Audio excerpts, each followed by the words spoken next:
तो welcome to Bitcoin World Media, जहां हम करेंगे क्रिप्टो की बात आपके साथ। नमस्ते।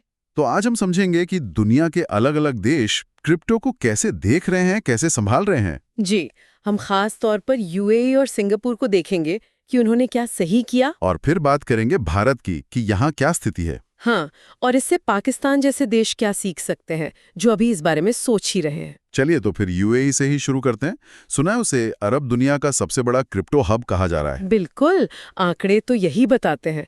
पिछले एक साल में ही वहाँ करीब करीब $34 बिलियन का क्रिप्टो आया है। 34 बिलियन, ये तो बहुत बड़ी रकम है। हाँ, और इसकी वजह बहुत साफ है। देखिए, यूएई अपनी इकोनॉमी को सिर्फ तेल पर नहीं चलाना चाहता। अच्छा, वो तेल पर अपनी निर्भरता कम कर रहे हैं। जी, उन्होंने समझा कि भविष्य तो क्रिप्टो और ब्लॉकचेन का है, इसलिए उन्होंने इसके लिए एकदम साफ और सीधे नियम बनाए। मतलब कोई कंफ्यूजन नहीं छोड़ा। कोई कंफ्यूजन नहीं। अबू धाबी और दुबई में अलग-अलग जोन बनाए ताकि छोटी बड़ी हर तरह की कंपनी को काम करने में आसानी हो।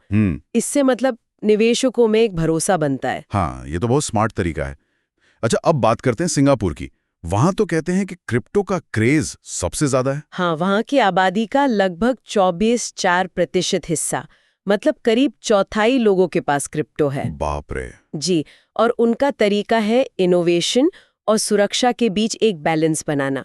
उन्होंने 2019 में ही पेमेंट सर्विसेज एक्ट लाकर नियम बना दिए थे। पर उनके लिए सब कुछ आसान तो नहीं रहा ना। नहीं, बिल्कुल नहीं। हाँ। असली परीक्षा तो 2022 में हुई। ओह, आप टेरा ब्लॉकचेन के फेल होने की बात कर रही हैं। हाँ, जब टेरा क्रैश हुआ तो सिंगापुर को समझ आया कि क्रिप्टो में जोखिम कितना बड़ा है।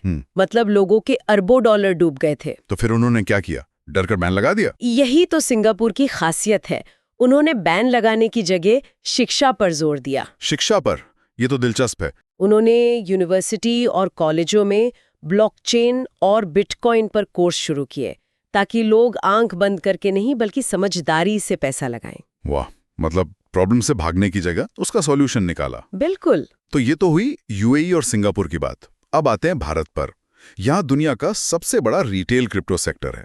मतलब आम लोग बहुत पैसा लगा रहे हैं। हाँ, लेकिन यहाँ की कहानी थोड़ी उलझी हुई है। उलझी हुई कैसे? देखिए, यहाँ सबसे बड़ी समस्या है कि नियम ही साफ नहीं है। सरकार ने क्रिप्टो पर रोक तो नहीं लगाई, लेकिन कोई पक्का भरोसा भी नहीं दिया है। और टैक्स का भी तो कुछ मसला है ना? हाँ, वो सबसे बड़ी रुकावट है। क्रिप्टो से होने वाले मुनाफे पर सीधा 30% का टैक्स है। 30%? जी, और हर लेन देन पर 1% टीडीएस अलग से। तो फिर तो कोई बचेगा ही क्या? यही तो बात है। और ऊपर से भारतीय रिजर्व बैंक मतलब आरबीआई वो इसे एक तरह का जुआ मानता है, गणित पर आधारित जुआ। तो इसका नतीजा क्या हो रहा है? नतीजा ये है कि ज्यादा टैक्स और साफ नियम न होने की वजह से कई बड़ी भारतीय क्रिप्टो कंपनियां देश छोड़कर यूएई, सिंगापुर या यूरोप जा रही हैं। तो यहाँ हमारे पास एक सवाल आता है जो कई लोग पूछते हैं। जी, पूछिए। क्वेश्चन: भारत की बड़ी क्रिप्टो कंपनियां देश छोड़कर दूसरे देशों में क्यों जा रही हैं? आंसर: इसका जवाब सीधा है, क्योंकि भारत में क्रिप्टो पर टैक्स बहुत ज्यादा है, मतलब मुनाफे पर 30%, और सरकार की तरफ से नियम और कानून अभी भी पूरी तरह साफ नहीं है। इसी वजह से कंपनियों को लगता है कि दूसरे देशों में काम करना ज्यादा आसान और फायदेमंद है। तो मतलब वो बेहतर माहौल की तलाश में जा रही हैं। बिल्कुल। तो इन सब बातों के बाद एक सवाल मेरे मन में भी आ रहा है।